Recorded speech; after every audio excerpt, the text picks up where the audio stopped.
Start recording. Can everyone see my screen?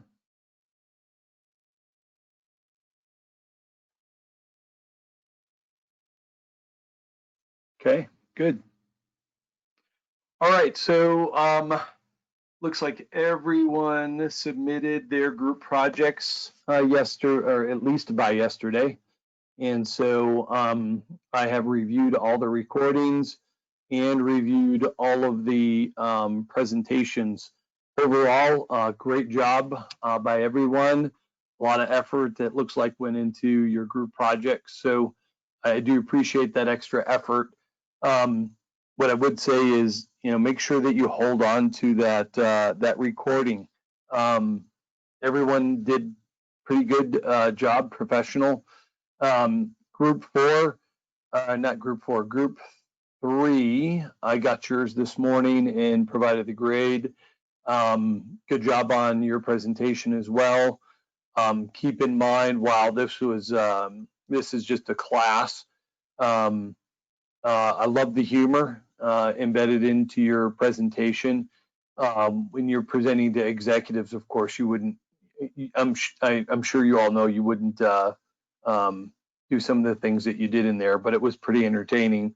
It is a dry topic, so you guys made it fun. So I appreciate that, being the last one that I got to review. So thank you for that. All grades for the group project have been posted. And all of the discussion board grades for last week have been posted. I'll be posting the rest of the assignment grades probably this week. And then we are actually jumping into GRC 200 this week.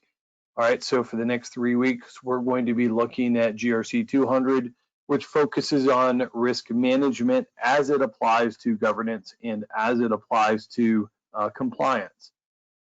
Before we go any further and start taking a look at upcoming assignments and doing lectures, does anybody have any questions up to this point?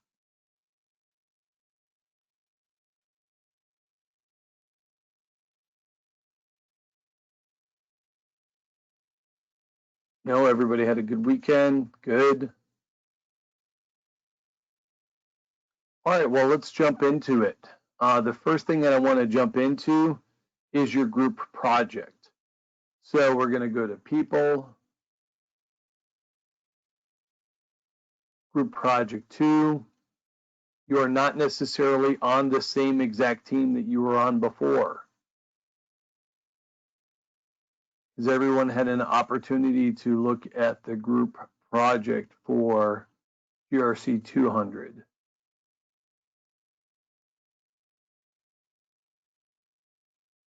All right. I am going to make a modification here. I'm going to add Jose up here. All right, we're going to have 3 groups with 7 students, and we're going to have 1 group with 8 students.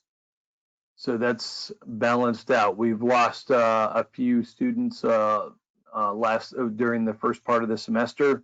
As some of you may have noticed, you had a person that may not have contributed to the group project.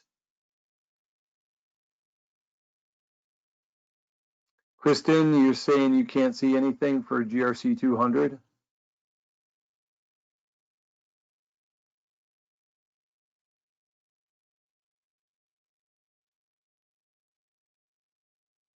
Love it when they do this.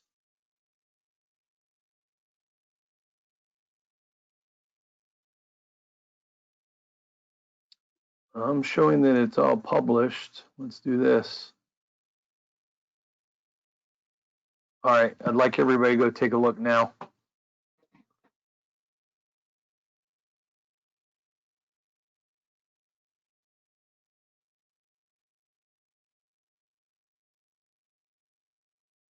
Sweet.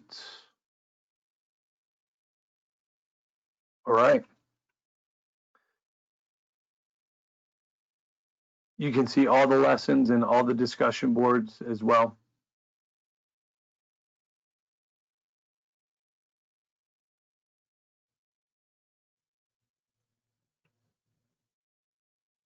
All right, perfect.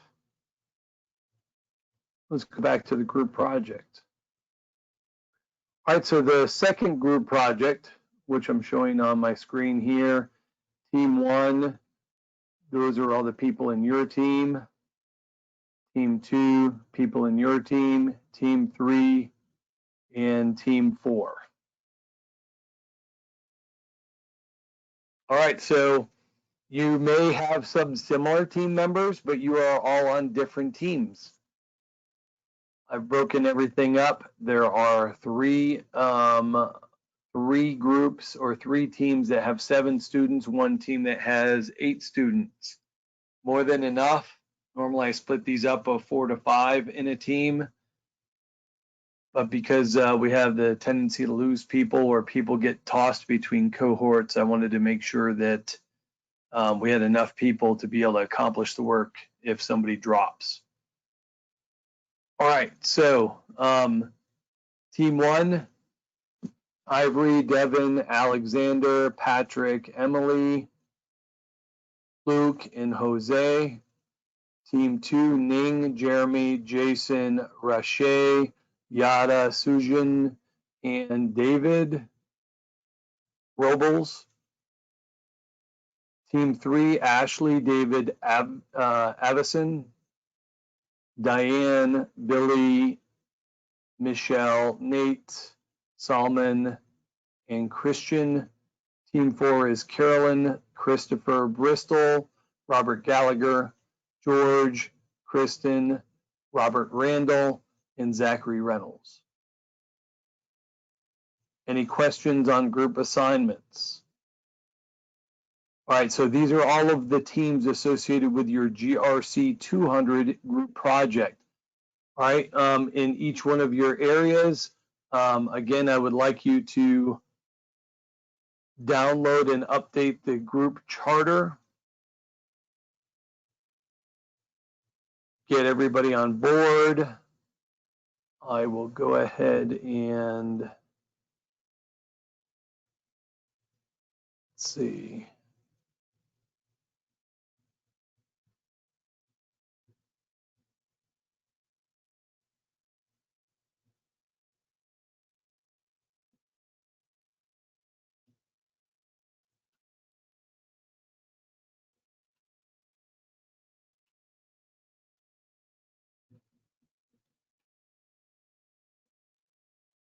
All right, so I'm going to do this right from here.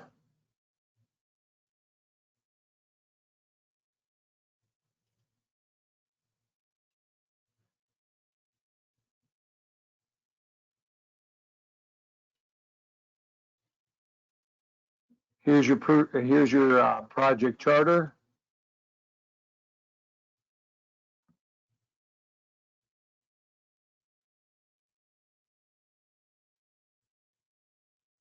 And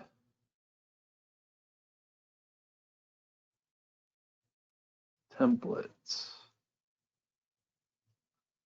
And we will put these right into the announcements area. Actually, it should be in your files area. Students. All right, so GRC 200, you see your template for the projects for this semester. I'm going to go ahead and upload your charter document as well. All right, does everybody see where the charter is located? I'll post an announcement asking everybody to do the same thing as they did last time. This gets everyone with the obligations that they agreed to for your group project. But download your group project charter and your GRC 200 course project template from the files area.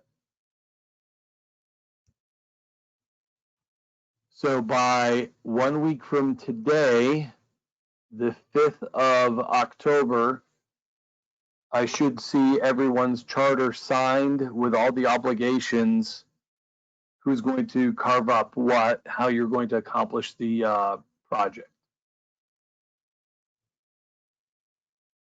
Any question on the template or the charter?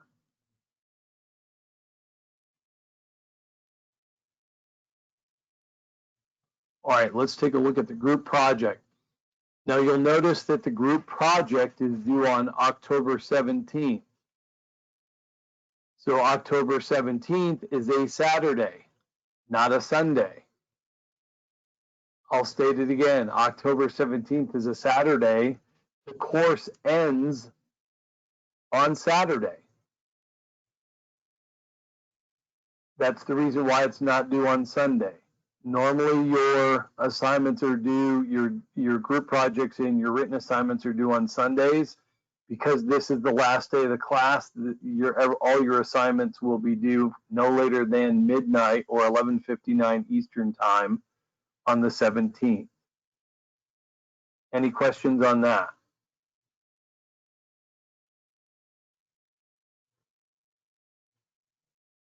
So I'm not using Teams, I'm using GoToTraining. Anybody else having an issue?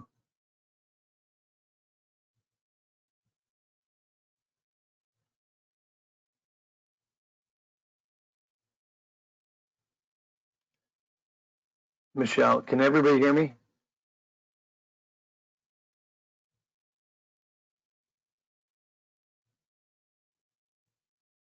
Okay. Can everybody see my screen?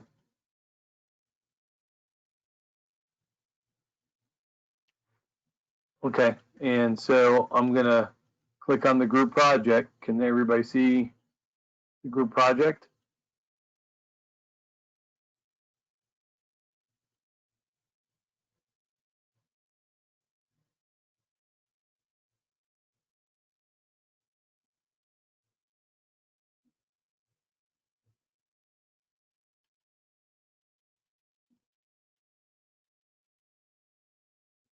That's interesting, because I'm not on that page. Let's do a refresh.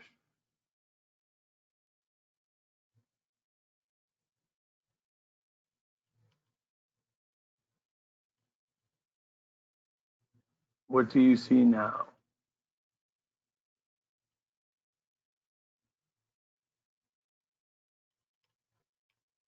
All right, you see the group project? Okay, not sure what happened there. It's weird. All right, so here's your group project. We are looking at a very comprehensive group activity.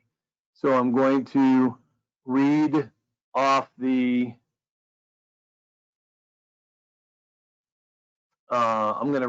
scenario, and then I'm going to read off the tasks that are required. Some of the task or some of the material that you need for this course has already been provided to you, like governance, risk, and compliance related to business continuity management. So as we progress throughout the term, the rest of the term, over the next 3 weeks, very short period of time, we'll be delivering additional content that will help you in completing this assignment. All right, so here we are with another financial organization. So you have some governance background in financial organizations. Well, this organization, Levithan Financial Corporation, is a globally publicly traded financial services company based in San Diego, California. They specialize in personal loans and mortgages, commercial lending, and are one of the largest credit card issuing companies in the world. As part of their growth strategy, they have acquired several banks in the United Kingdom, Argentina, France, and Singapore. They've also developed a new line of business focused on student lending and are targeting public and private schools. They want to explore providing services to veterans and disadvantaged communities as well. The board of directors understands that they will have to address privacy laws and other regulatory compliance requirements as they grow. They've decided that the organization needs to build a new data center, but cannot decide what the strategy is or where the strategy should be, or its design, or where it should be located. They are considering Salt Lake City, San Francisco, and Oklahoma City.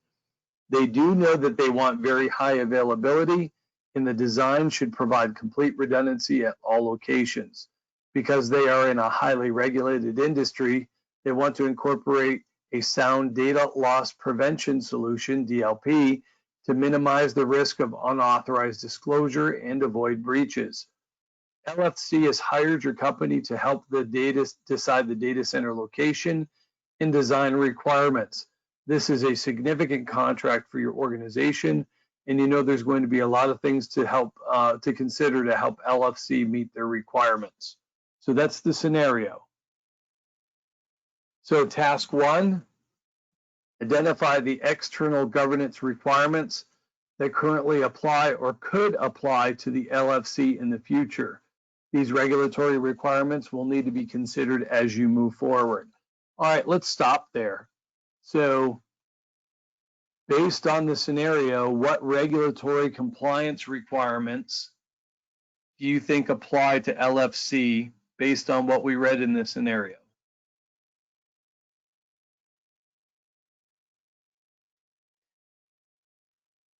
GDPR, PCI DSS.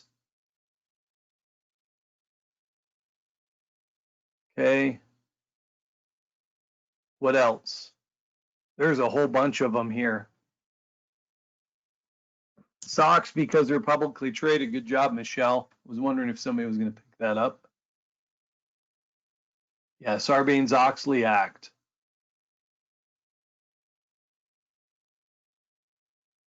What else? FDIC. Yep.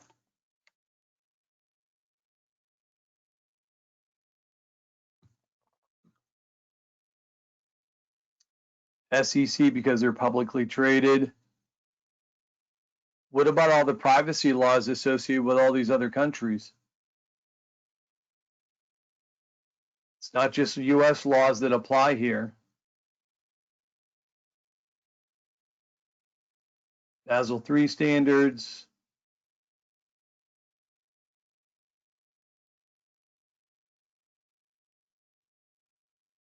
What about here in the United States? There's about 3 or 4 more that I haven't seen yet that are US laws. GLBA, yep. Federal Trade Commission's not a law, it's a organization.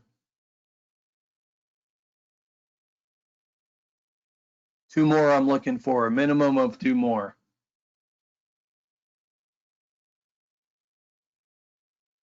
So Patriot Act applies to every organization.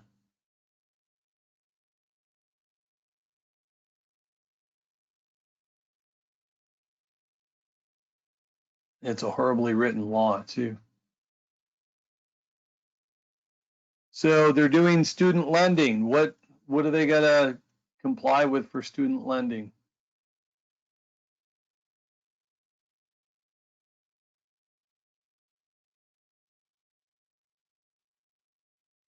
What privacy law addresses student lending?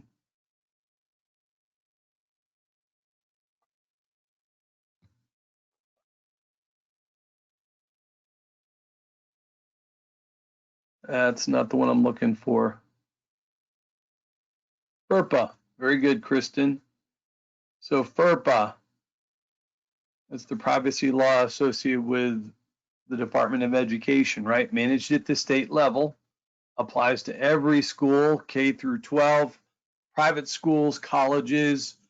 The one piece of criteria is that if you receive any federal assistance from the federal government, you have to comply with FERPA.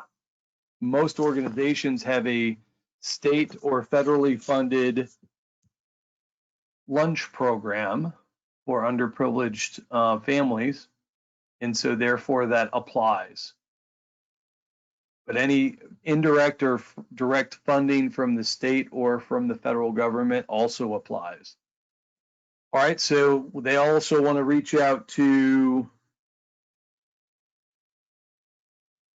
veterans, right? In disadvantaged communities. What laws would apply there?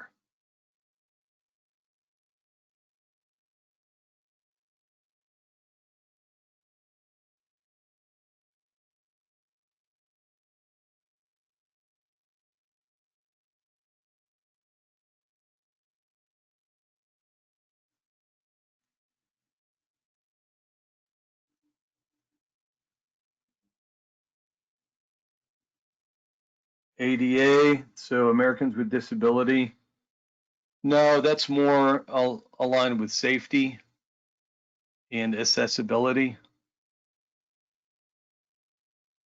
Privacy Act of 1974. So because you're dealing with the federal government and federal government programs, Privacy Act of 1974 with the Department of Veterans Affairs would apply. Disadvantaged, that's another. So there's different programs run by this federal government. So Social Security Administration, Department of Health and Human Services. So again, Privacy Act of 1974 would apply. All right, and the reason that we're doing all this is because I want you to be successful right off the get-go. What I would say is after I post this chat session, you're going to want to refer back to this chat session to make sure that you know all of the types of laws that you're going to have to comply with. Alex, I saw that you mentioned GDPR because of France, right? So GDPR is not going to apply because of France.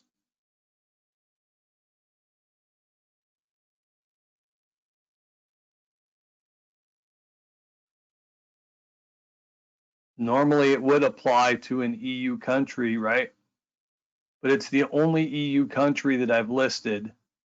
And so I'm going to throw you guys a bone. The reason why GDPR for France is not going to apply is because we're familiar with the governance in France. France has a more stringent requirement, more stringent than GDPR. If you process, transmit, or store on a French citizen, you are required to establish presence in the country of France, and you're not allowed to process any information on a French citizen outside of the country. That's why GDPR doesn't apply. You're going to make a recommendation back to Leviathan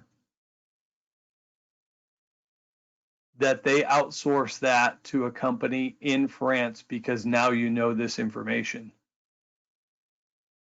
And the reason I know this is because I was working as a CISO for a $4 billion biofarm company out of Boston. And we actually had to stand up a data center in France for all of our French clients.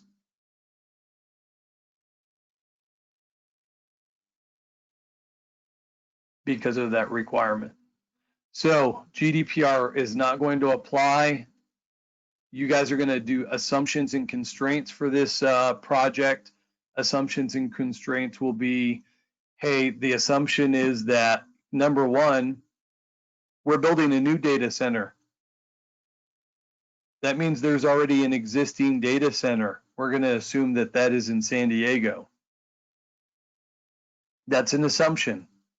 So you're now building a second data center in one of these three states, either California, Utah, or Oklahoma.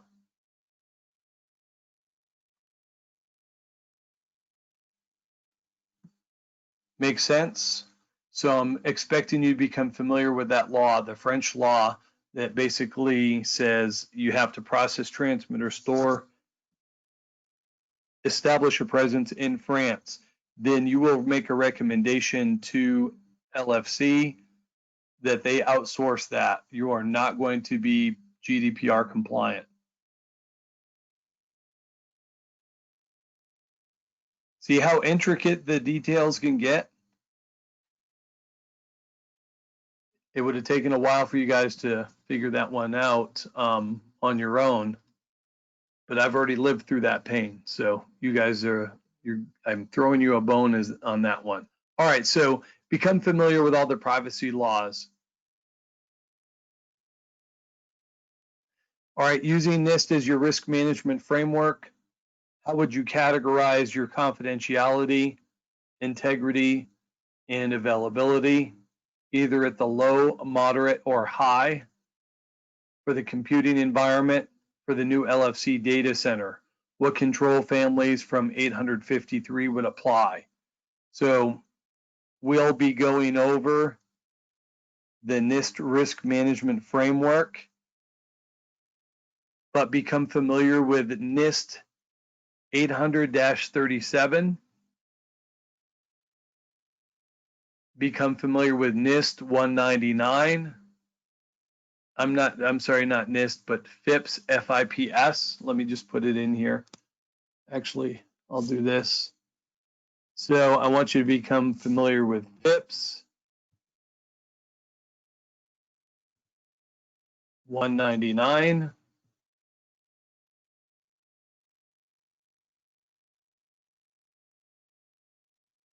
So FIPS 199 establishes security categorization for federal information systems. And those categories are confidentiality, integrity, and availability at the low, moderate, or high level. All right. Confidentiality, integrity, availability. And we either rate these as low, moderate, or high. So I'm going to copy this right into our chat area. That's the link to FIPS.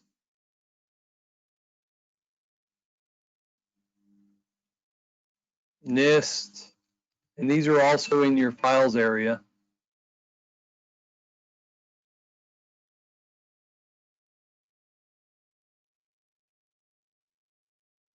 Here's your control families for NIST.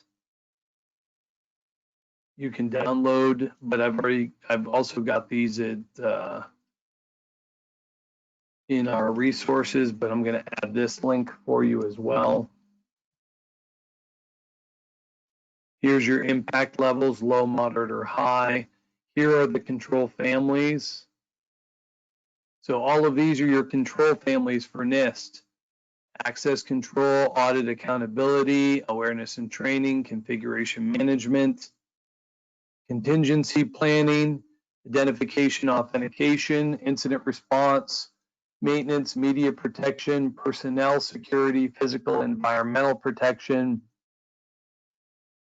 planning, program management, risk assessment, security assessment and authorization, system and communications protection, system and information integrity, system and services acquisition.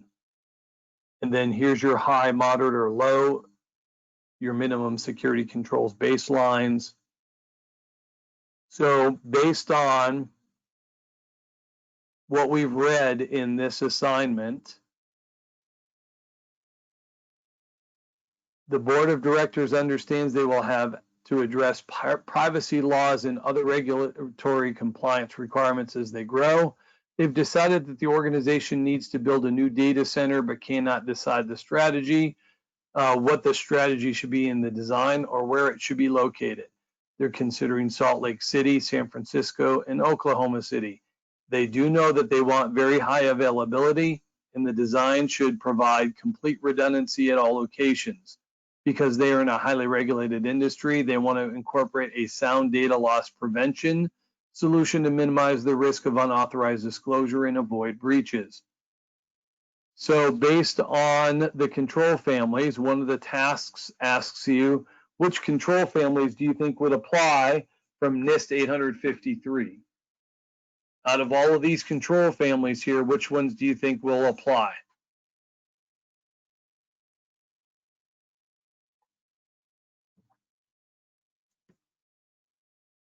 What does everyone think?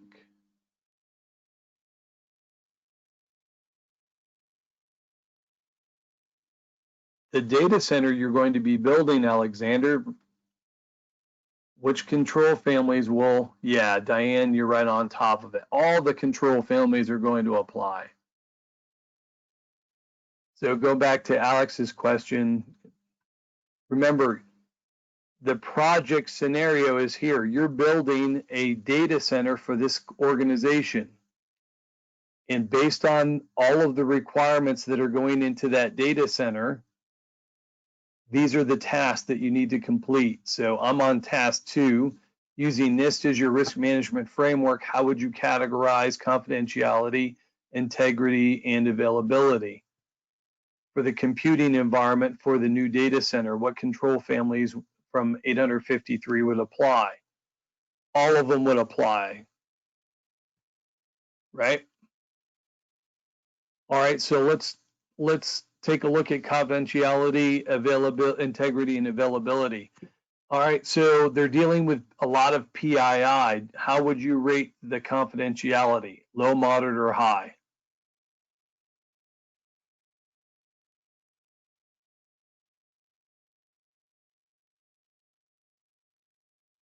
Yeah, it's high. What would you rate the integrity? Yeah, integrity is going to be high as well. And it tells you right here that they want very high availability. So your availability is going to be high as well. So based on that, you come back over to here, and now you look at your high impact baselines. So I'm going to click on this, and this provides me the high impact controls. So we said all of the controls apply. So here we looked at the control families. Now we're actually looking at each one of the controls. So let me go back so I can show you again. So here's all the controls. But then if I click on, so these are the control families. I'm sorry, these are the control families. Each control family has their own set of controls. So if I click on access control, it will only bring me out to access control. So everything in this family shows me at a low, moderate, or high which controls apply, and then any security enhancements. So the higher I rate my system, the more enhancement controls or sub-controls I have. So this is why I want you guys to use this resource here.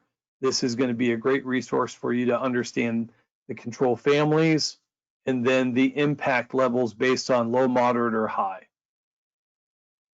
So I can take a look at just a single control family, or I can look at all of the control families by going down here, clicking on high impact baseline.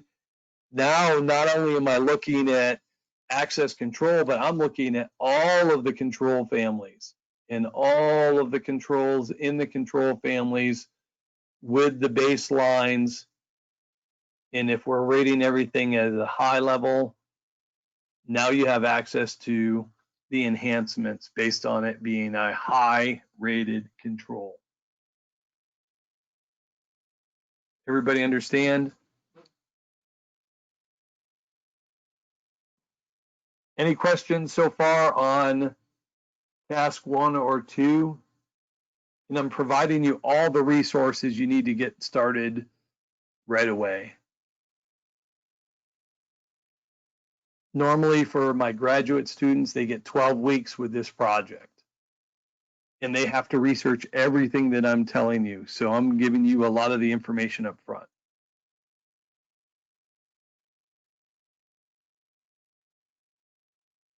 Any questions on task 1 or task 2? Pretty straightforward. Okay. All right, task 3. Based on what was determined in task 2, explain your physical, logical, and administrative controls that would apply to the project. Describe how you would incorporate these into your data center design. So we're going back to this. We know that all of the control families are going to apply, but I'm going to talk about physical controls, logical controls, and administrative controls. Physical controls control the physical environment. So gates, guns, guards, alarm systems, cameras, lighting, bollards, natural landscaping. All of these are considered physical controls, not all inclusive, but those are examples of physical controls. Logical controls. Logical controls are technology is doing the job. There's no human involved. A human may have had to program the technical or logical control.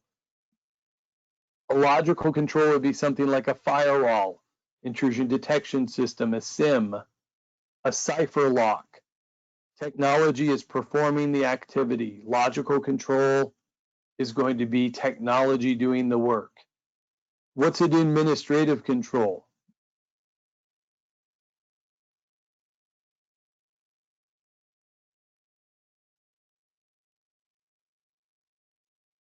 Okay.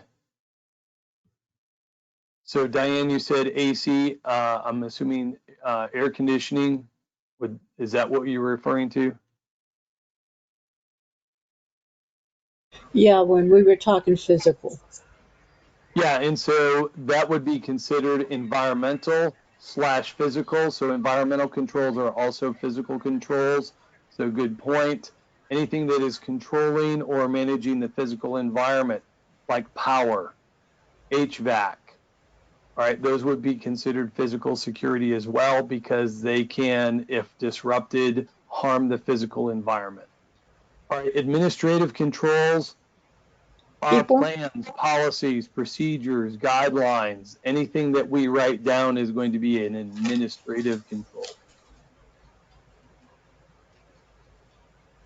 Everybody tracking on administrative controls, plans, policies, procedures, things that we write down. What is the word that I provide, that I provided at the beginning of GRC 100? What do we call that? Plans, policies, procedures, guidelines. corporate governance. Corporate governance, perfect. All right, any questions on task 3 for the group project?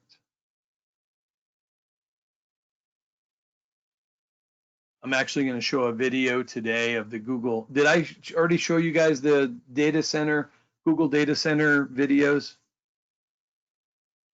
for security? I didn't think so. I always show them usually for this. So there's 2 videos I'm going to show. I've got a friend, he's the executive vice president for physical security for Google data centers worldwide, Joe Cava. He's based out of South Carolina. And so there's a couple of videos that Google has produced that I'm going to show regarding security at data centers, Google data centers, so you can consider. All right, task 4, identify all your privacy laws that need to be considered and then align them to the access control strategy that will minimize based on need to know and least privilege. What assets would these apply to? Well, they'd apply to all the assets in the data center. And then in the data center, you'd have people that are responsible for information security, physical security for the facilities, internal and external. Okay, and then what types of access controls would you put in on all the various servers and systems that employees will need to access information? The key thing to remember when we're talking about access to information, who is the sole person that is required to provide or to determine who gets what access to what information? Is it the sysadmin? Is it the CISO, the CIO? Who determines what people in the organization get access to what information? Wouldn't it be the upper management IT person? Nope. Who determines who gets access to what information? Who makes that determination?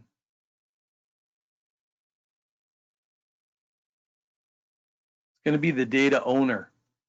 So usually that's going to be a department manager. So if I'm in sales and I create information data, I get to determine who gets access to that information or data. If I'm the HR manager, I get to determine what level of access and what sensitivity of information. Not everybody gets access to HR information, right?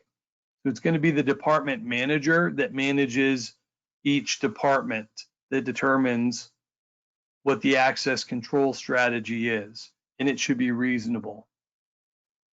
So yeah, the IT personnel, the CISO, the CIO, they don't determine who gets access to what information or data. The data owner does.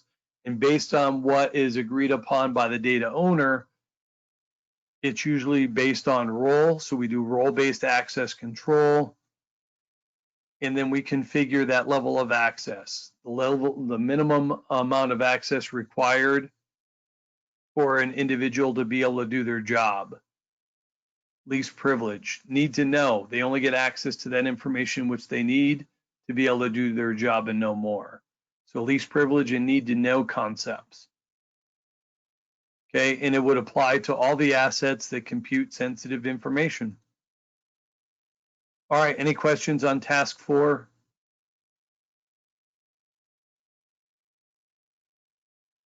All right, task 5. Recommend and justify where the company should build the data center and describe the business continuity and disaster recovery strategy for the data center, considering the high availability requirement.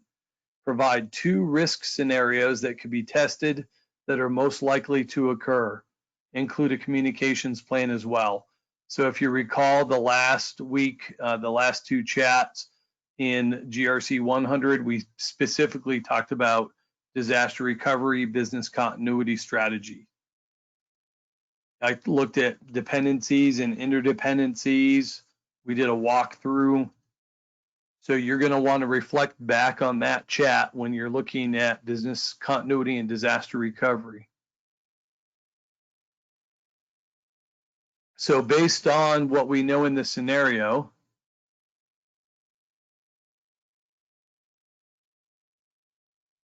they're considering Salt Lake City, San Francisco, and Oklahoma City. Based on what you know about those cities, which one do you think would be the best location for the data center? Considering they want high availability. Salt Lake City. How would you determine that? I just went California, earthquakes, Oklahoma, tornadoes. And I don't know much about Salt Lake City, so I just process of elimination. Yeah, and so you're making assumptions, and I fully expect these assumptions to be made. So everybody sees Oklahoma City and they think Tornado Alley. They see San Francisco and they think earthquakes. Salt Lake City has a low water table. They're prone to flooding. Salt Lake City has a significant amount of earthquakes as well. And they're prone to major storms.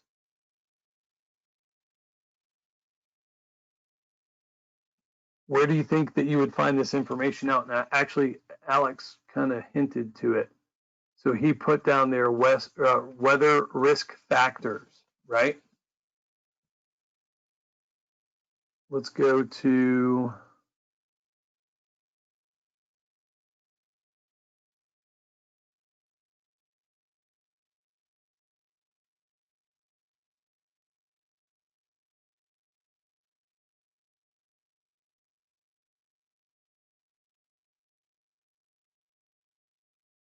I've got it here. You're going to want to go out to the International Insurance Institute, because it's the insurance companies that this is how they underwrite their policies. You're going to want to go out and I don't see it here. But yeah, you've got to do your homework. You've got to go out and take a look at, thought I had it in here. I don't see it.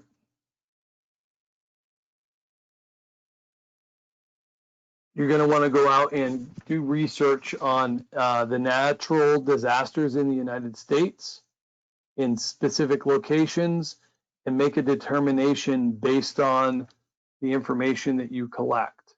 Make sense? And so it's not just flooding that you're concerned about. You can still put a data center in Salt Lake City outside of a flood zone or a floodplain. In fact, there are many, many data centers that are in Salt Lake City, to include the big one that NSA built a few years ago. So I'm not saying that Salt Lake City is not the preferred place. I'm saying that there's a lot of information that goes into making that determination.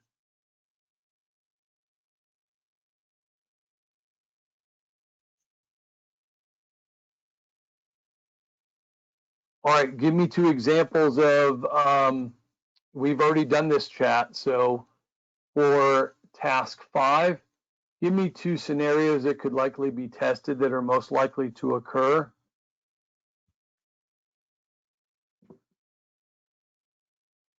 A brownout, sure.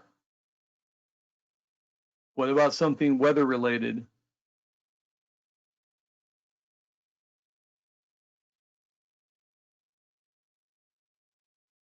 So I wouldn't say that a hurricane would be in any of the locations. Yeah, fires, earthquakes. How about a tsunami in Oklahoma City or Salt Lake City? Probably not, right? So those are the, yes, those are the things that you're gonna want to be looking at, right? So you can look at power, you can look at, so you'd probably want redundant power. Remember, we talked about the data center for Southwest Airlines. They only had one power source going into the facility. So that would be something we could, so you guys are on the right track. You understand what. All right, considering the company has never had a data loss prevention solution, a DLP, determine the best approach for designing and implementing one. Consider privacy laws in each country in your approach.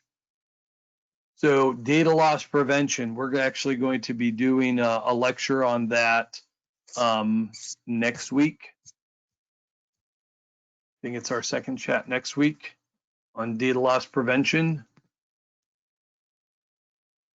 So I'm expecting everyone to research DLP before that lecture.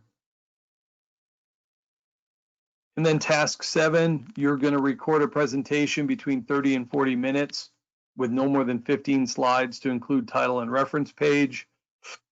Excuse me, you have 2 deliverables, 15-page PowerPoint presentation providing your recommendations as to where you're going to build that data center and how you're going to address all of these other tasks. And then again, upload an MP4 file, recording, presentation, 30 to 40 minutes of each member presenting together on the group project. So one team had an issue with the recording for their team project. We're not going to go into the details, but everyone needs to be sure you're communicating well, and there should be no reason you guys can't coordinate schedules 3 weeks out to record your presentation. I don't want to be receiving separate recordings for students that are not engaged right up to the last minute with their team. Everybody should be participating together in that recording. All right, here's some examples to consider. Privacy and security laws in each country. balancing DLP capabilities with requirements, insurance websites to determine risk from natural threats for the new data center, international or internal policies, acceptable use policies, confidentiality agreements, control catalogs, such as International Organization for Standardization, ISO, NIST, CIS, and then ISO 22301, which is the business continuity management, ISO 24762, which is disaster recovery, in this special pub 834, which we looked at in GRC 100, which is business continuity management.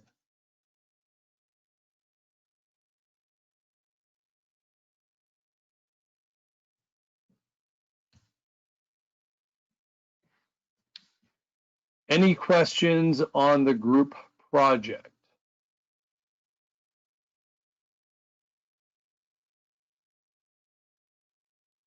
Is everyone still awake?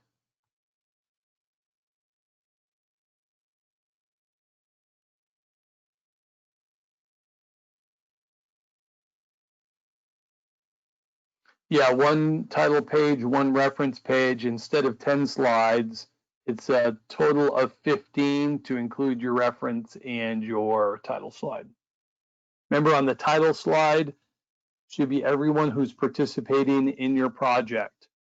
You have 8 people and only 6 people contribute to the project. I should only see 6 names on the presentation.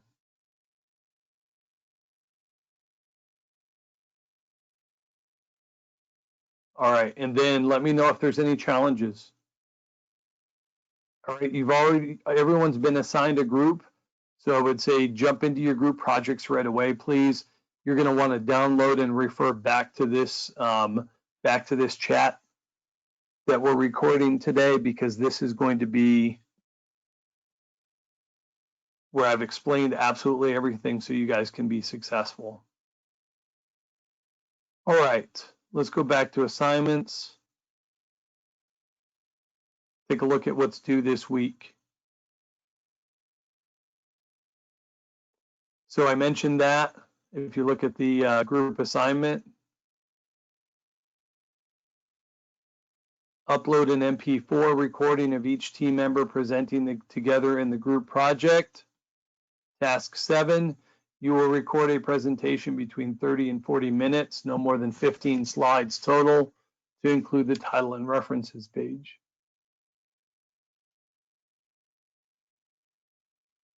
You're welcome. In the same thing again, so we go back to the people. We look at the GRC 200 group project. Visit your group homepage. Files area. So in your files area is where you're going to deliver, just like you did for this assignment, this group project. You're going to do the same thing. You're going to upload all your files here.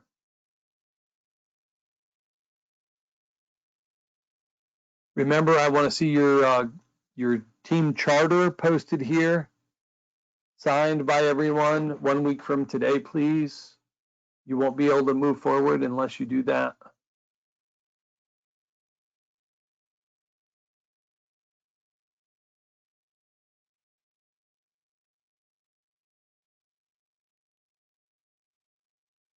Assignments, let's take a look at what's coming due.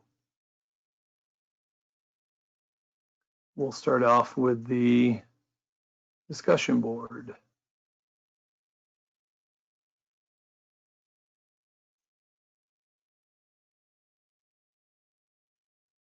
So you only have one discussion board this week for GRC 200 because you're not doing a, that's weird, these are backwards.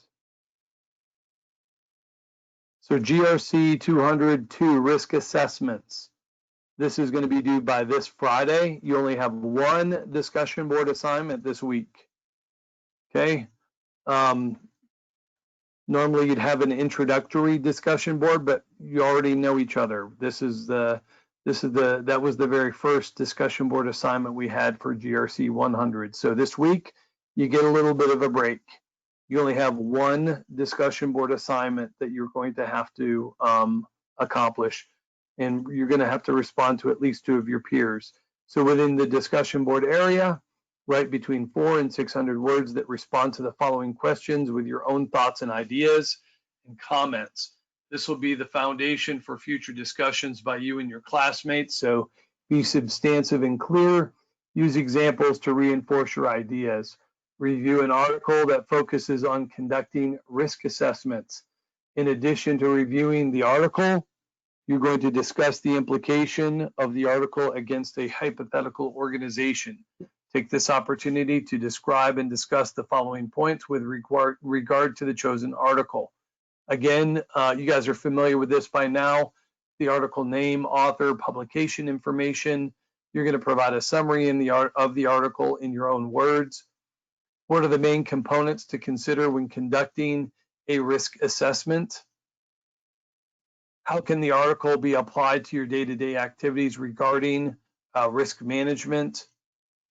How can the article apply to organizations, not just individuals? And then describe any challenges that you see with the article. Do you agree with all of the information that was presented in the article? All right, so what are the main components to consider when conducting a risk assessment? All right, responses to other students. Respond to at least 2 of your fellow classmates. You guys have all got this down. Remember, I weigh the discussion board assignments. 50% of your grade is based on primary task response. The other 50% is a minimum of 2 responses here. All these assignments for discussion boards have hard due dates. So 11:59 Eastern time on Fridays is when these are due, no later than.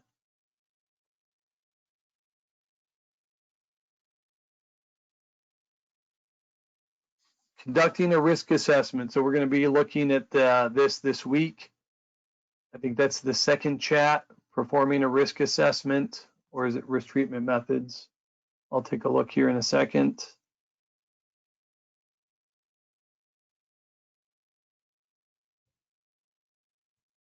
All right, so yeah, this will be the second, this will be our second lecture, which is on Saturday, or I'm sorry, on Wednesday. This is taking forever to load.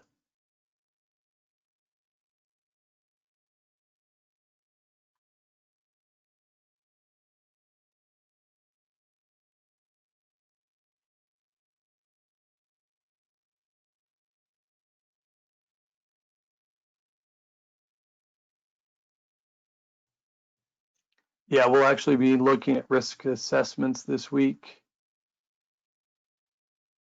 Here's your slide deck. If you go to files or you go to modules, you'll be able to download our lecture.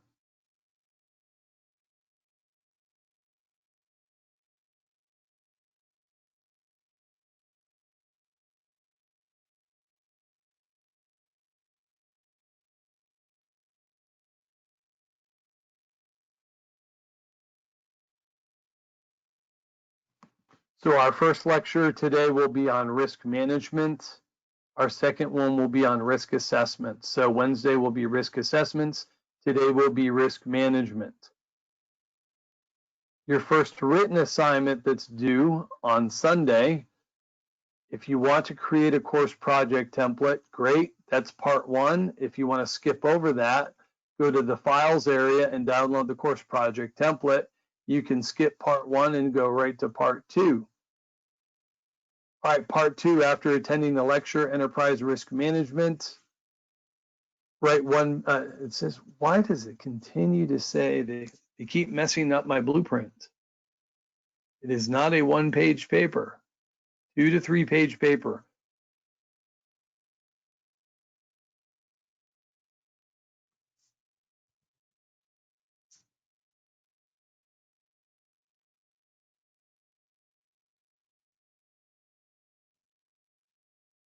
All right, after attending the lecture, Enterprise Risk Management, write a 2 to 3 page paper in APA format with references and explain the following.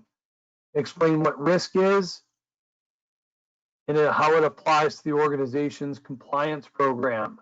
Explain what enterprise risk management is and how plans, policies, procedures help align the organization's internal risk management program to regulatory compliance. You're going to research ISO, the International Organization on Standardization, ISO 31000, and you're going to describe how it can be used to benefit an organization. How does risk relate to an organization's business strategy? Describe how an organization would balance the needs of the business with its risk management strategy, and then consider the following terms: risk appetite, risk tolerance, risk aversion, inherent risk, and then residual risk, which we'll all talk about today. So this is your first written assignment that's due for this week. Any questions on this? We're actually going to complete a lecture on this assignment today. We're actually going to look at these standards as well.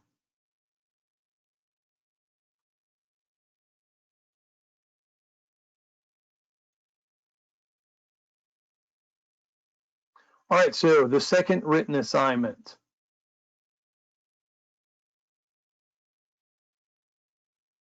This is your second written assignment after receiving a lecture from your instructor titled Performing a Risk Assessment. That lecture we'll do on Wednesday. Complete the following assignment by writing a 2 to 3 page paper .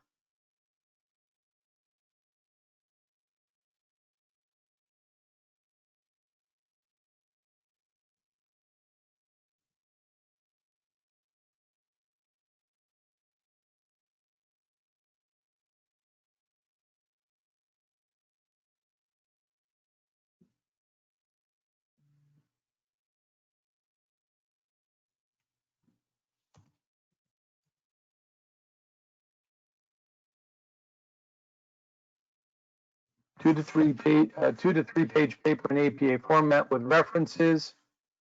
Research the following standards: NIST Special Pub 800-30 Guide for Conducting Risk Assessments, ISO 27006 Requirements for Bodies Providing Audit and Certification Information Security Management Systems, and then describe each standard, how they're similar, how they're different, why would an organization want to consider adopting either standard, how might a chief information security officer use the assessment results to improve their information security posture, what advantages or disadvantages might you see for an organization adopting a standardized approach for performing quantitative risk assessments, and what advantages or disadvantages might you see for an organization adopting a standardized approach for performing qualitative risk assessments. And so we'll actually look at both of these. All of this content, all this material will be covered on Wednesday. Any questions on this assignment?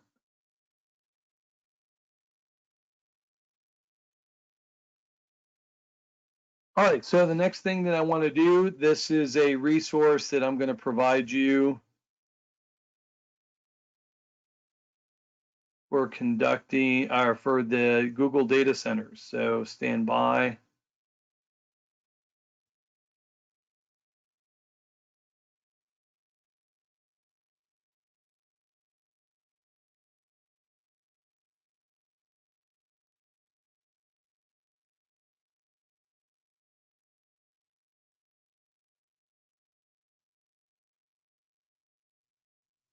All right, so the first one, I've got to queue up a separate audio.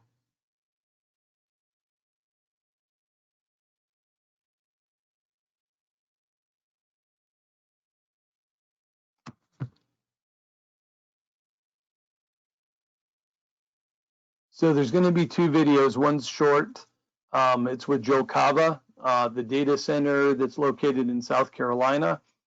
But here's what I would like you to do. I'd like you to try and jot down, or at least keep in mind, all of the different security things that you see. And then we'll talk about it after the video. And then we're going to look at the Google Data Center 360 tour. One of the things that Diane had mentioned as far as physical security was air conditioning. So HVAC, power, those control the physical environment. And so because of that, those are also considered as part of our physical security and needs to be considered for your project, because you need to control the physical environment as well. So first we're going to do our secure data centers with Joe Cava, and then we'll look at, and then we will look at, then we'll look at the second one with Sandeep up in the Dalles, Oregon area.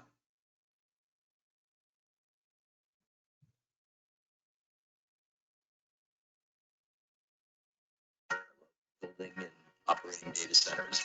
I'm Joe Cava, Vice President of Data Centers. I'm responsible for managing the teams globally that design, build, and operate Google's data centers. We're also responsible for the environmental health and safety, sustainability, and carbon offsets for our data centers. This in South Carolina is I love building and operating data centers. I'm Joe Cava, Vice President of Data Centers at Google. I'm responsible for managing the teams globally that design, build, and operate Google's data centers. We're also responsible for the environmental health and safety, sustainability, and carbon offsets for our data centers. This data center here in South Carolina is one node in a large network of data centers all over the world. Of all the employees at Google, a very, very small percentage of those employees are authorized to even enter a data center campus. I think the Google data centers really can offer a level of security that almost no other company can match. We have a information security team that is truly second to none. You have the expression, they wrote the book on that. Well, there are many of our information security team members that have really written the books on best practices in information security. Protecting the security and the privacy of our users' information is our foremost design criteria. We use various layers of higher level security the closer into the center of the campus you get. So just to enter this campus, my badge had to be on a pre-authorized access list. Then to come into the building, that was another level of security. To get into the secure corridor, which leads to the data center, that's a higher level of security. And the data center and the networking rooms are the highest level of security. All of our racks don't really look like a traditional server rack. These are custom designed and built for Google so that we can optimize the servers for hyper efficiency and high performance computing. To me, the thing that amazes me about Google and data centers is the pace of innovation and always challenging the way we're doing things. So when people say that innovation in a certain area is done, that we've kind of reached the pinnacle of what can be achieved, I just laugh.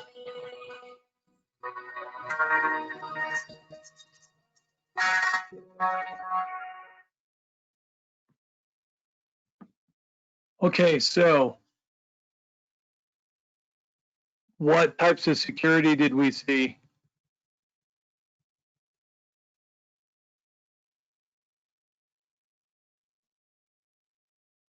They use their badge to get into the plant, Yeah, and then again badges.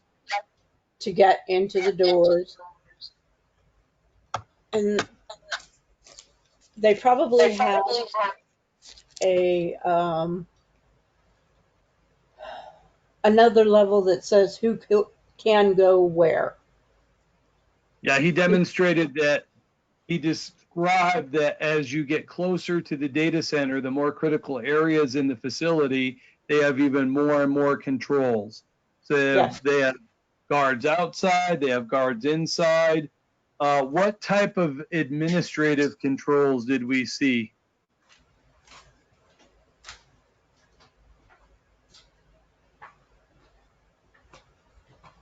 There were two specific administrative controls that were demonstrated in the video. Yeah, beware of alligators. They actually have a moat around a portion of one of their data centers. Beware of alligators. The sign itself is notifying you of security issue, right? I would think that to be a deterrent. So yeah, that was one. What's another one? We saw it at the end of the video. Another administrative control.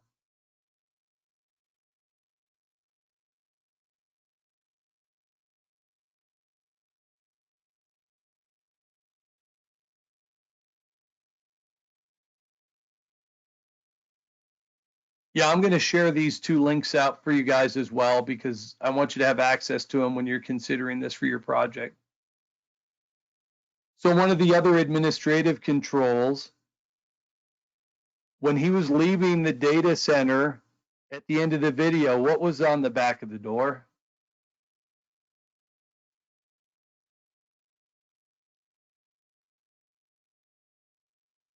Anybody remember? Anybody pick that up?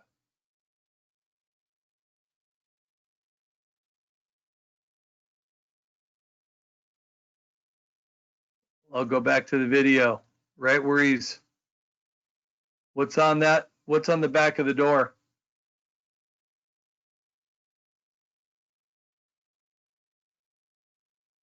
No tailgating.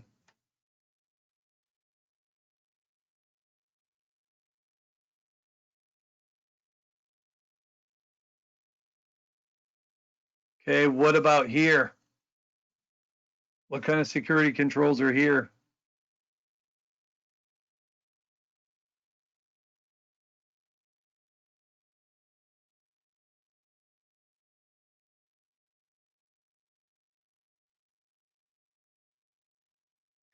Yeah, so this is called a man trap. So if I enter into this area here, into that glass door, I have to authenticate myself with a retinal scan, biometric scanner. You see he's got an employee ID hanging from his pocket. Got alarm systems there. Doesn't do a body scan, but it does do a retinal scan. What happens if he doesn't authenticate properly? Yeah, it gets locked in until security shows up. What kind of security do we see here?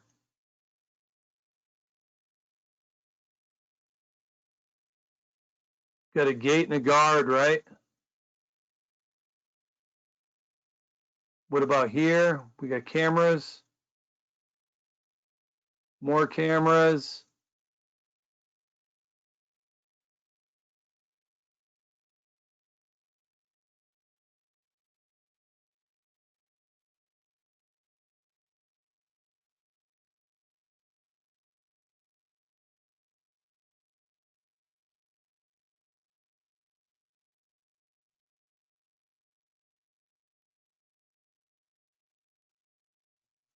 What about here? What is all that?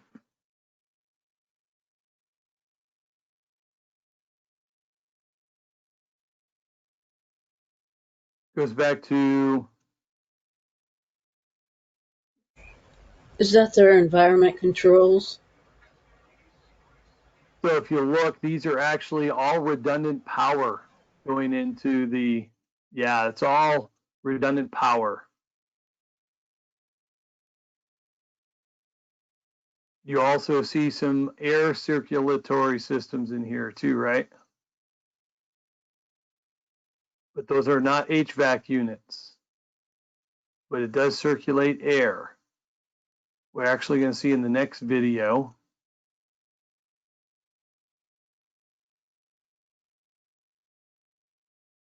how they do their circulation.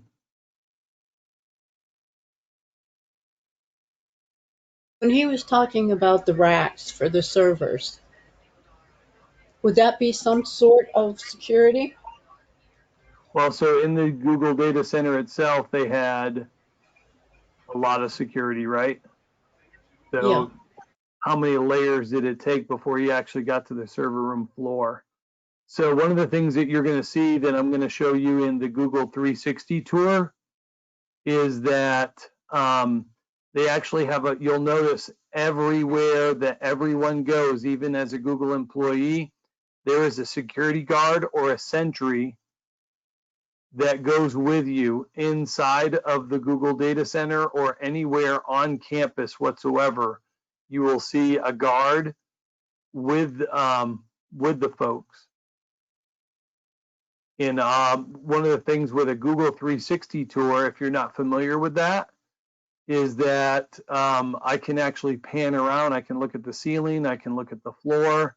I can look at just about anything in the video because they use the Google 360 technology. And so I'll pan around. You'll be able to see the security guards in the various areas on the campus. Any questions on this video? All right, so I'm going to queue up the sound for the next one. I'll provide these out so you can view these on your own as well. I know some of you are having latency issues.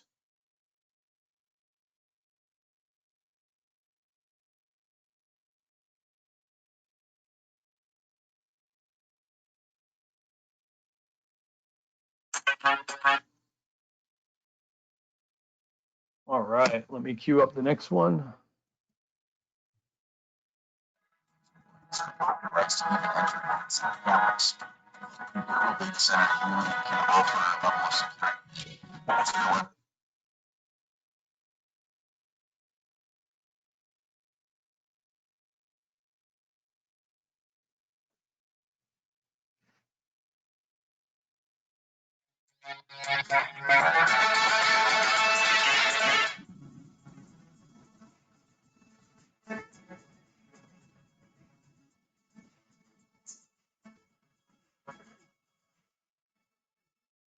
Hi, my name is Sandeep. We're going to start it I'm from an the beginning. on the Google So Cloud platform. here we go. Hi,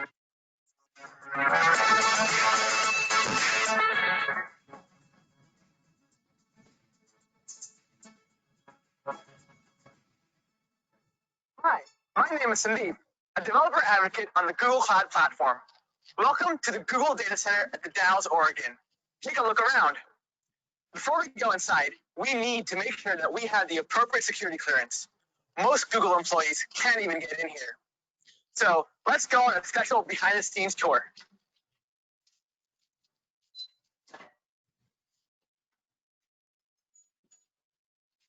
I'm here with Noah from the Site Reliability Engineering team. Noah, can you tell us a little bit more about the SRE role at Google?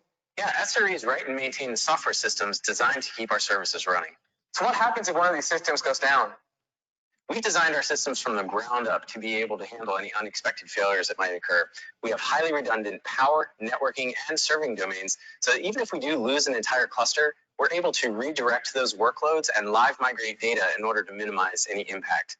In addition, we have a team of SREs on call 24/7 that can tackle any problems that might arise. Thanks, Noah. So now we learned more about the systems that manage our fleet at Google. Let's take a deeper look at the data center infrastructure itself. Welcome inside. Before we can continue further, we need to go through the biometric iris scan and circle lock. These only allow one person in at a time and require dual authentication to continue further. I'll see you on the other side.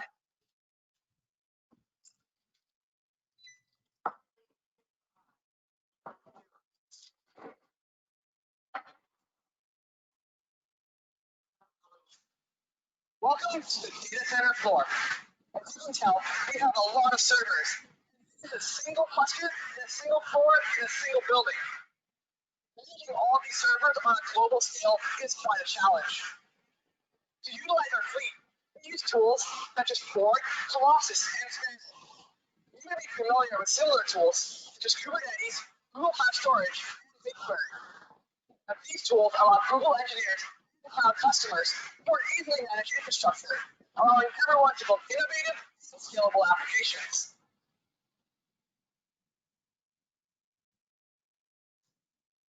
Google, a lot of our infrastructure is custom made. Gives us the flexibility and performance we need to run all of our services at scale. Oh, thanks, Virginia, one of the network engineers. Hey, Cindy. Virginia, what are you working on today? Today I'm working with hardware ops to expand this data center network to deploy additional machines in this building. We are constantly growing to support new capacity for Google products and our cloud customers. That sounds like a lot of work to be constantly adding capacity around the globe. Well, we designed our network so that this kind of capacity growth isn't very hard. Jupyter, our private data center network technology, is a high-level design software-defined networking principles. So just like our servers, we abstract away the specific details of our network and addition like their software programs and data. Abstracting seems to be a common theme in Google. I've also noticed a lot of fiber running in our data. That's right. A single building can support 75,000 machines. Actually, more than the entire internet. Wow. This allows us to reliably access storage and compute resources with low latency and high throughput. So how is this data connected to all our other data centers around the globe? Google and V4, our own private, highly efficient backbone network, to actually run faster than internet-based network. All our data centers together allow services to efficiently access resources in any location. I finally know what all this Google fiber is really used for. Thanks, Virginia. No problem. So now you've seen all the compute and networking horsepower required to run your workloads to the cloud. Let's take a look at where your data is safely and securely stored. So, whether you're querying terabytes of data on BigQuery or storing petabytes in Google Cloud Storage, all of your data needs to be stored on a physical device. Our data center infrastructure allows us to access our storage quickly and securely. On our scale, we need to handle hard drive and SSD failure on a daily basis. While your data is replicated and safe, we need to destroy or recycle used hard drives so no one can access your data. From the time a disk is removed from a server to the time it's decommissioned, we maintain a very strict chain of custody. The disks are completely wiped and then destroyed in a huge shredder. Let's go shred some hard drives.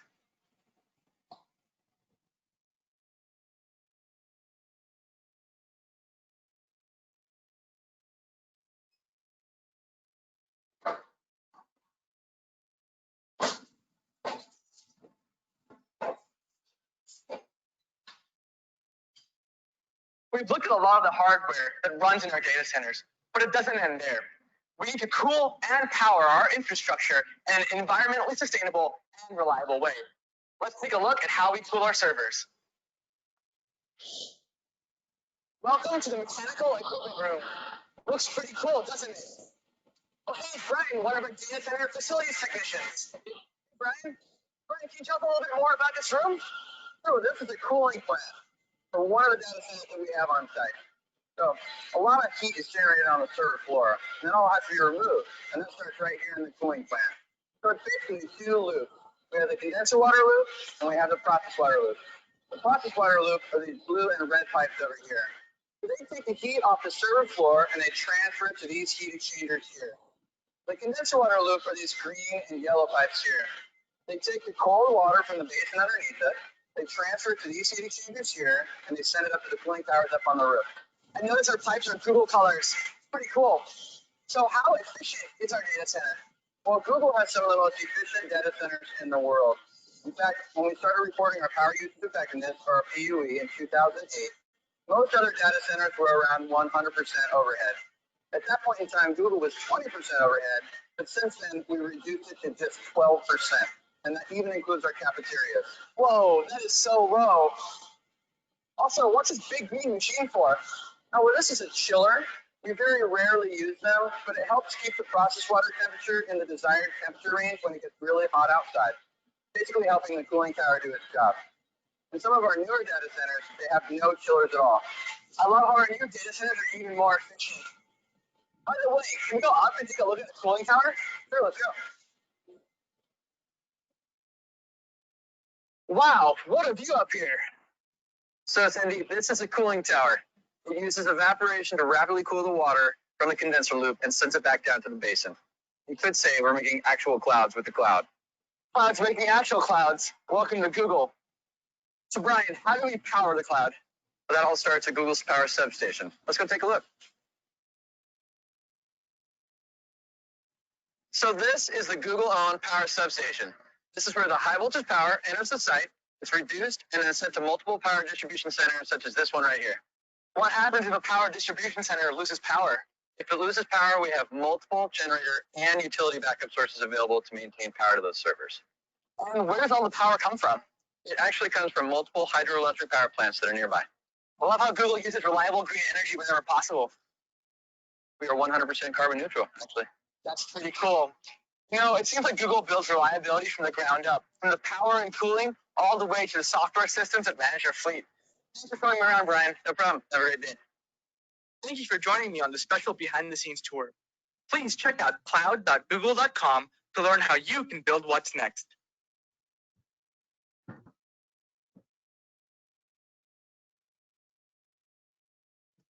Okay.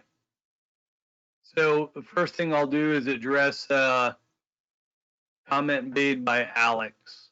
I cannot comprehend the video. So are you trying to understand what the purpose of the video was for? Is that what you mean?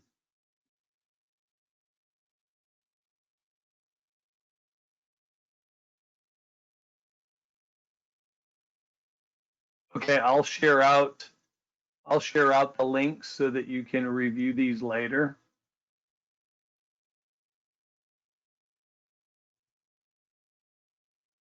All right, so I'll post that as an announcement. So for the rest of you that were able to view the video and audio, what other additional security things did we see? Give me some examples.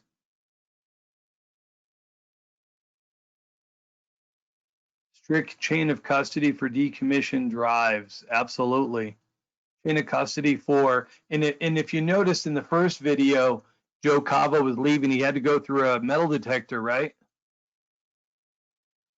Make sure that you're not leaving with anything you're not supposed to, like a drive.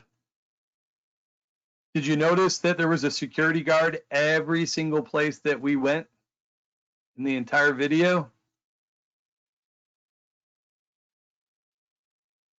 Yeah, the cooling tower. What do you think the average temperature is for the inside of the data center at Google? Excuse me.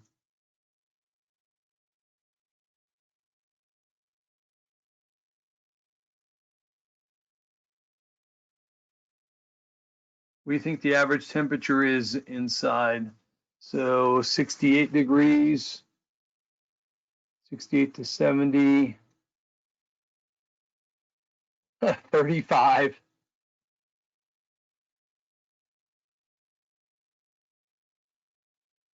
Yeah, believe it or not, it's between 75 and 85 degrees. They do not have air conditioning units.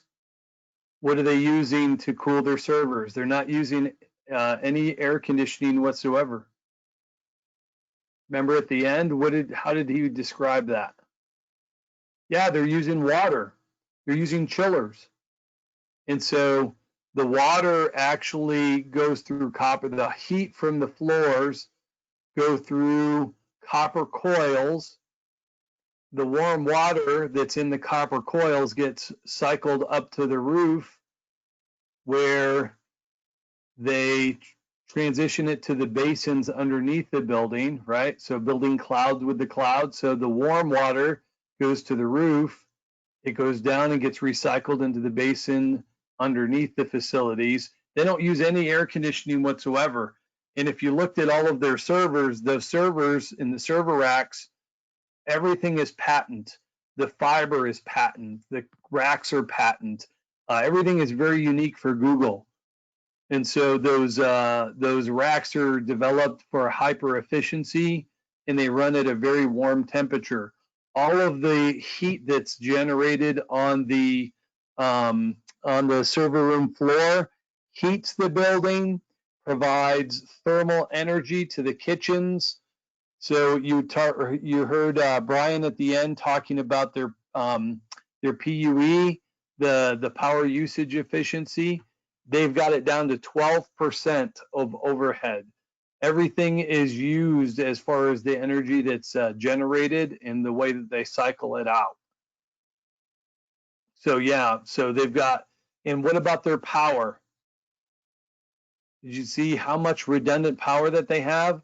They have multiple utilities companies providing them power. They have their own power substation. They have backup generators. So would never expect anything, any power issues associated with Google data center, right? One is interesting tidbit: at the Dalles, Oregon, the big the power substation actually provides redundant power for the city of Dalles, where that data center is located. So part of the city's backup for power is to lease that or rent it from Google. So why did I show these two videos? What did I explain these were going to be helpful for?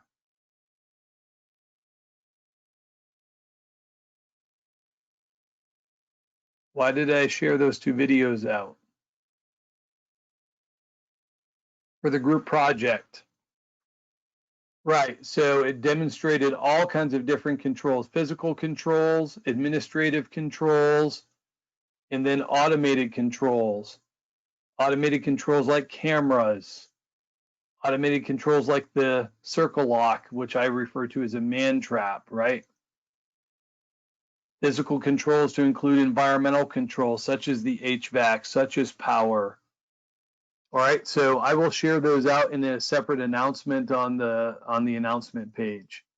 So now I'd like to go over the lecture for this week on risk management.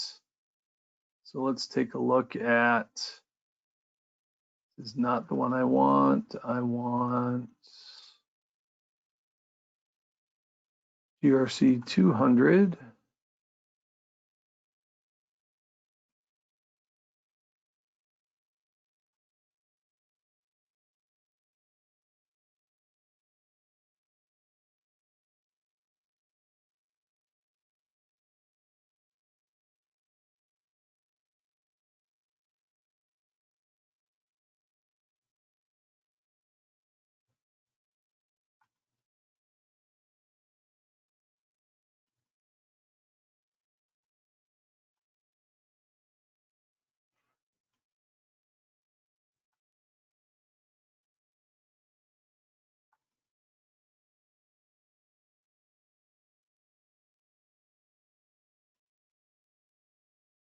Huh.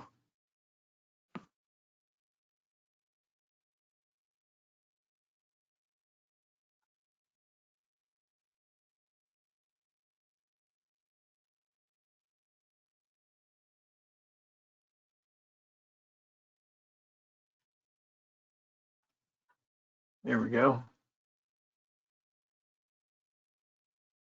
All right, so GRC 200. Welcome to the second part of the course.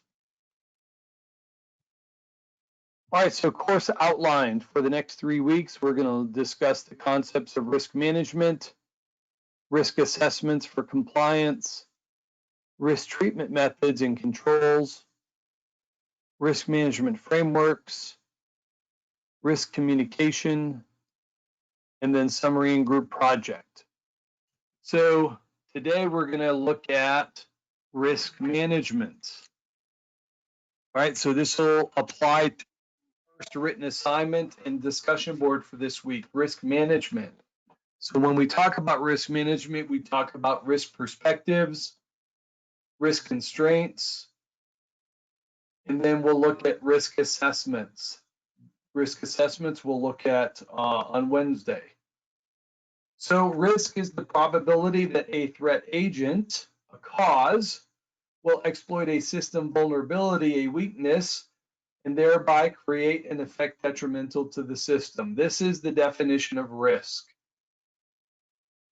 So risk is the probability that a threat agent will exploit a system vulnerability and thereby create an effect detrimental to the system. Risk management is the identification, assessment, and prioritization of risks, followed by a coordinated and economical application of resources to minimize, monitor, and control the probability and or impact of unfortunate events. But remember, not all risk is negative. Sometimes we use the risk management to maximize the realization of opportunities as well.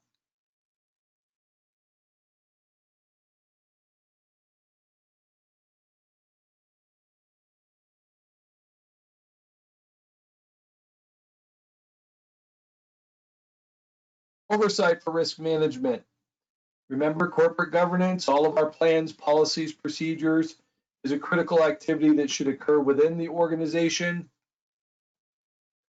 The Chief Risk Officer manages risk for the organization, advises organizational leaders about risks to the business, and recommends treatment for those risks.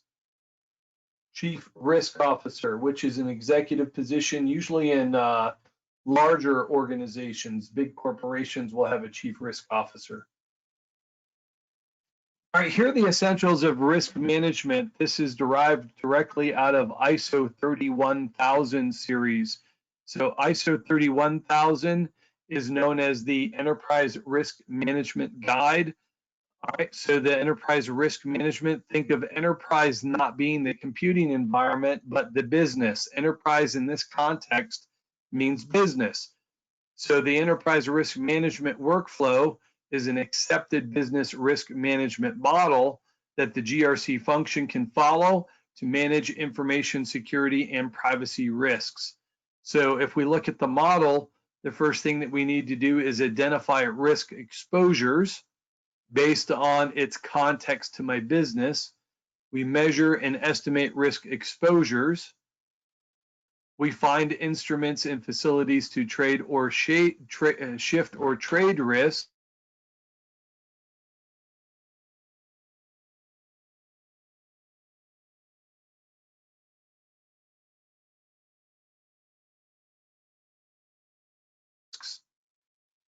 As a course of action, we assess the costs and benefits of the instrument, maybe hiring a consulting company.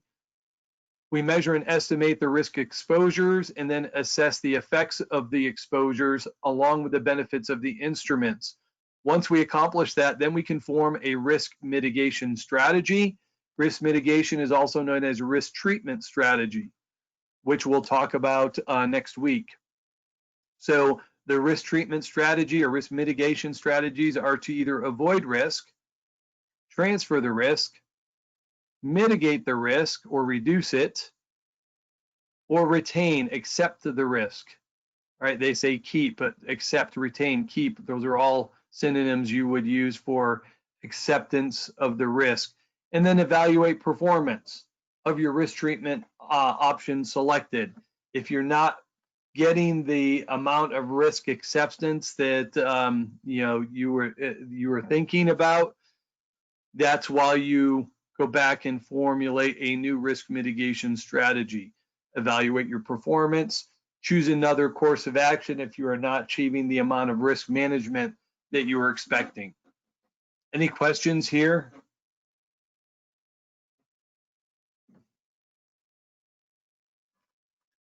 All right, the essentials of risk management, enterprise risk management approach, ERM approach. Number one, understand the risk to the organization. Use an accepted process or framework to measure risk and impact. Communicate identified risks to the right people. Those would be all of the stakeholders that could be affected by the risk. And then select an appropriate risk treatment plan. Obtain executive buy-in or endorsement of your risk treatment plan. Implement the approved risk treatment plan, including respective controls. Measure the effectiveness of your risk treatment plan and consider residual risk to the organization. Communicate effectiveness of your risk treatment plan and the risk treatment management program. Discuss the opportunities for additional risk mitigation, for residual risk, and new risks identified for the organization. So remember, enterprise risk management looks at all the risk: financial risk, safety risk, information security risk, or cybersecurity risk feeds into the enterprise risk management strategy as well. It's a subset of overall organizational risk.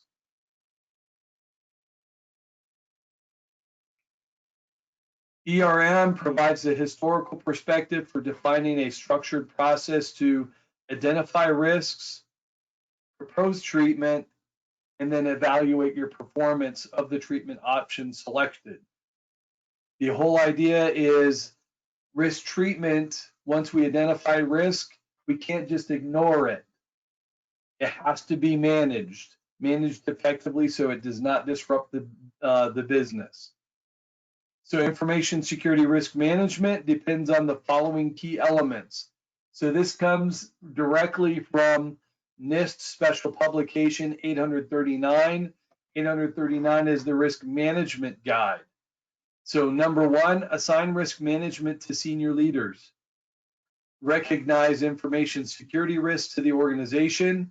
Remember, 80% of our business processes are automated. So there's a significant amount of risk associated with the way that we compute, transmit, process, store. So establish the organizational tolerance for risk, and then communicate risk tolerance throughout the organization. Accountability by senior leaders for their risk decisions or non-decisions. Keep in mind that risk tolerance is the maximum amount of risk I'm willing to take in pursuit of my long-term objectives. This is one of the terms that you're going to have to explain in your assignments for week 1. So this is a model that I have built that summarizes the entire GRC course. And so we're going to spend a couple minutes on this slide. So I'm going to basically go down a lot of the key terms here that you're going to need for completing the week 1 discussion board and written assignments. Inherent risk. Inherent risk is the amount of risk that exists before I do anything. I haven't recognized what kind of risk I have. I haven't done an assessment. I haven't applied a risk treatment method. Inherent risk is the risk that exists before I do anything. All right, sometimes referred to as current risk. We haven't managed it, we haven't done anything with it, so it's referred to as inherent risk. To understand what risk I do have in my organization, I need to perform a risk assessment. So the first blue-gray box there talks about the most often instances in which I'm going to conduct a risk assessment. Most often I will conduct one initially, always initially, anytime I deploy a new system or a new environment. Say I'm standing up a data center like you're going to be doing for your group project. After I stand everything up, I'm going to do a very comprehensive initial risk assessment, probably on everything. So the scope of the assessment will be a lot greater than it is on a periodic or annual assessment. We also do assessments after change management, after I implement a change, right? We talked about change management under GRC 100. There's 4 different types of changes. I want to make sure I'm communicating with all the stakeholders. If I allow people to go make changes to the environment without communicating to the potential stakeholders, that's a lot of risk for different business processes that aren't being communicated effectively. And then we always do a risk assessment after incident response. So we talked about incident response activities. We do event management, incident response. After we suffer an incident, the organization has been disrupted, we've closed the incident out, we do post-mortem or post-incident analysis to determine what caused the incident. We apply controls to ensure that that type of incident does not happen again, hopefully. And then we perform a risk assessment to make sure that that vulnerability, that threat no longer exists, that our risk treatment strategy would be appropriate. So there's 4 most occasions in which I'm going to do a risk assessment, always initially, periodically, at least annually, after change management, and always after incident response. After I do a risk assessment, then I've got to treat the risk that was identified. So I just showed you this on a previous model. The risk treatment methods are to either accept or retain the risk, avoid or eliminate the risk by removing the risk altogether. We can transfer or share the risk. Most instances, if we're doing this, this is referred to as insurance. Or if I'm outsourcing to, say, a managed security service provider or cloud provider, somebody else is managing the risk for me. It's still my risk. I'm just transferring the management of that risk. And then the most popular, the most used is to mitigate or modify the risk by applying controls to reduce the risk to an acceptable level. So risk treatment strategy is the bottom box. After I choose a risk treatment strategy, the amount of risk that I have left over, because I still have some amount of risk, it's been reduced, is referred to as residual risk. So we start off with inherent risk, we perform a risk assessment, we come up with risk treatment method based on the results of the risk assessment. Whatever's left over is referred to residual risk. Residual risk is communicated on a risk register. That way we're still tracking what risk we have left, and we assign that to a risk owner, which could be a business unit leader, and then they have to plan for additional risk mitigation, either long-term budgets, planning, personnel. The idea is we still manage whatever risk is left over. If you look over on the left-hand side, there's a big red line at the bottom where it says tolerance, no jail or jail. So that red line represents risk tolerance, the maximum amount of risk I'm willing to take in pursuit of my long-term goals. I don't want to go any further than the red line. So I have a relationship with my accountant. No jail, his job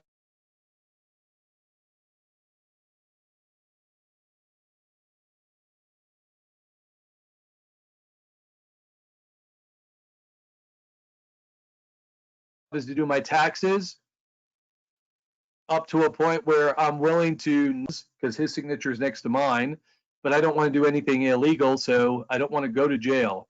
Risk tolerance marks the boundaries of which the risk I'm willing to take with him completing my taxes without going over. So if risk tolerance is the maximum, risk appetite looks at the risk up to but no more than risk tolerance. It's the range of risk I'm willing to take in pursuit of my long-term objectives. So appetite is the range, tolerance is the maximum. And understand that those lines can move. As the organization becomes more educated about the risk, the organization can then plan for additional treatment, additional assessment, but that risk tolerance and appetite line can move. Make sense? Any questions on this model? Any questions on risk treatment, risk assessments? So I went over this pretty comprehensively because all of these terms I'm requesting you to define in the assignments that are due this week. Make sense? Risk perspectives. How do feelings influence the way the organization evaluates risk? The perspectives organizations have about information security risks influence the actions they take to manage those risks. Different terms are usually used by different standards in organizations to define these perspectives. These perspectives are associated with feelings about the potential outcome and the amount of risk to the organization, which is willing to take and to achieve its goals. So risk tolerance, risk appetite, and risk aversion. Risk tolerance defines the level of risk the organization is willing to assume based on organizational perceptions of risk. It marks the boundaries of risk taking outside of which the organization is not prepared to venture in pursuit of its long-term objectives. It's the maximum amount of risk. Until I get additional information to make a better decision, I set the line in the sand. Risk tolerance is the maximum amount of risk I'm willing to take.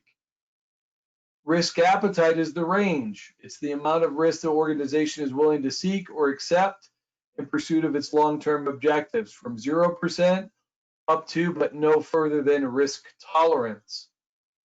Principles of risk appetite, it can be complex. A lot of information needs to be collected before we make an effective decision. I need to also communicate with all the stakeholders that could be affected by the risk.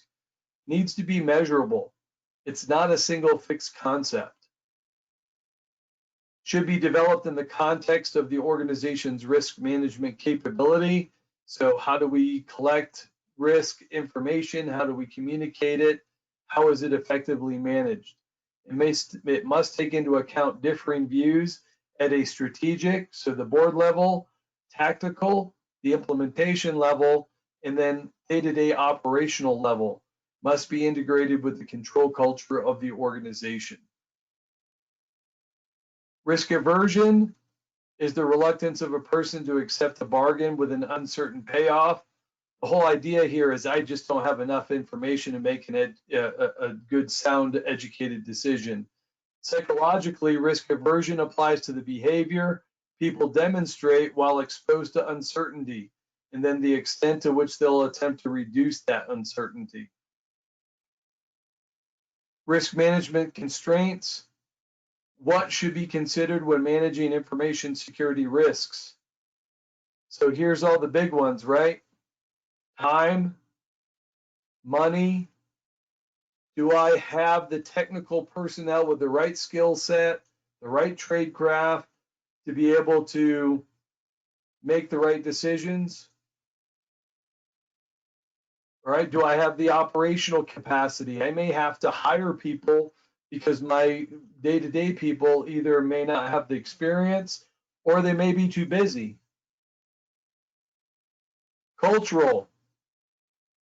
Cultural comes down to the perspectives of organizational leaders and employees in the organization. If I implement a risk treatment method that's too difficult to comply with, people are going to find a workaround. Time is the number one most considered constraint. Sometimes the optimal approach requires too much time to implement.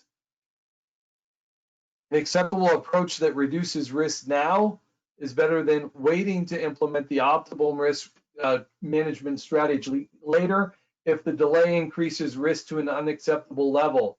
So in some instances, we may implement a compensating control if I can't implement the preferred control. A compensating control will help me lower the risk now until I can get to the optimal approach later on. Organizations must understand the costs and benefits of the risk management strategy and then select the most economically feasible approach. So in this instance, we're not going to apply the most stringent controls across the entire organization. We're going to apply the risk management strategy that is the most economically feasible, aligns with business objectives, and allows us to meet our risk management objectives as well. Approaches that cost more than the value of the target asset in our risk management strategy are discouraged unless the approach is a mandatory compliance requirement or it's required by a contract. So there's only two instances in which I would protect an asset more than the value of the asset. If it's required by law or if it's required in a contract. That's what we're saying here, financial. Technical constraints can exist ranging from an inability to identify appropriate technical controls to risk management strategies that impair a business process or render a system non-functional. Technical controls, technical constraints. Is my technology doing what it's supposed to be doing? I implement a firewall and I configure it to be open any. Firewall's not doing anything for me. If you don't keep up with patches in your environment and conduct vulnerability management scans, you're not going to, keep up with the threats in your environment. The strategy selected for risk mitigation should not affect your business processes and operations. There should be minimal disruption to the business implementing a risk management strategy. Cultural norms can affect your risk management strategy. It comes down to the attitudes and perspectives of organizational leaders and employees. So cultural considerations apply most often to administrative controls like plans, policies, procedures that define expected or acceptable behavior within the organization. The risk management strategy selected by the organization should enforce and support ethical behavior and outcomes. Environmental constraints. So the threat of natural disasters influence your risk management strategy, and then the approach used to protect physical assets and resources as well.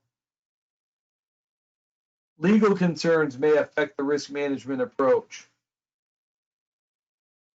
So is the approach that we want to apply, is it legal? Is it ethical? Laws and contractual obligations must be handled appropriately in these instances.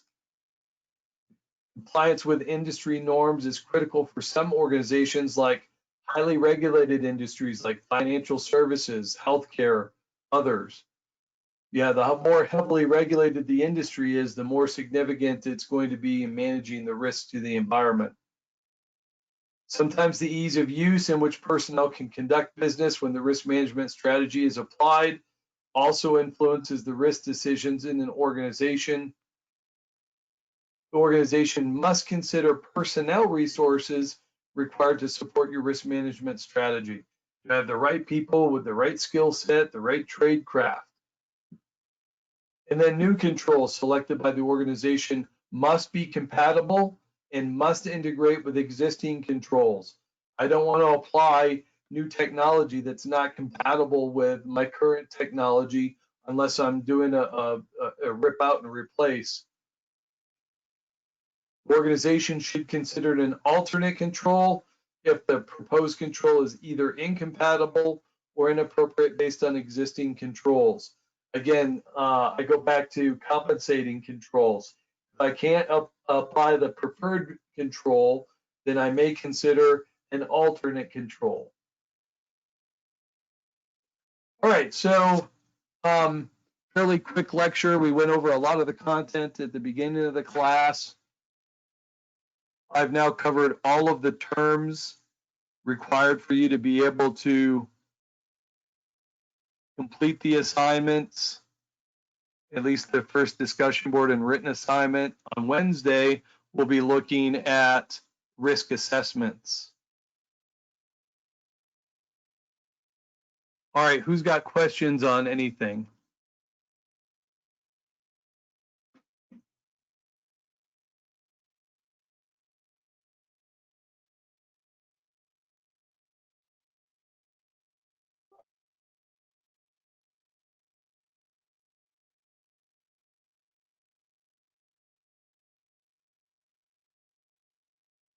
Everybody still with me? Okay.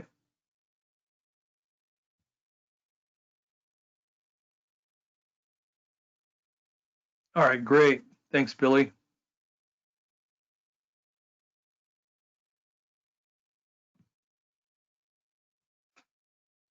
Yeah, the more GRC 100 is a little bit more complex because we're talking about governance and compliance. Once you get that down, now you'll understand everything that the business really focuses on is risk, and risk as it applies to governance and compliance. So that's why we focus GRC 200 predominantly focus on risk management. All right, well, we are at the top of the hour. I appreciate everybody hanging out with me. Yeah, I would highly expect you to, this is the first lecture for GRC 200. The first half of the lecture focused on the group project.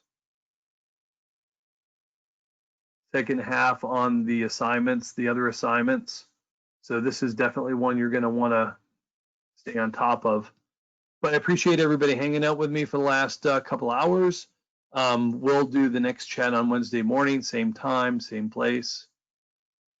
I will post the links to the videos as well. Remember, those apply to your group project. Awesome. Well, everybody, it's Monday. Have a great week wherever you are. Reach out if you've got questions.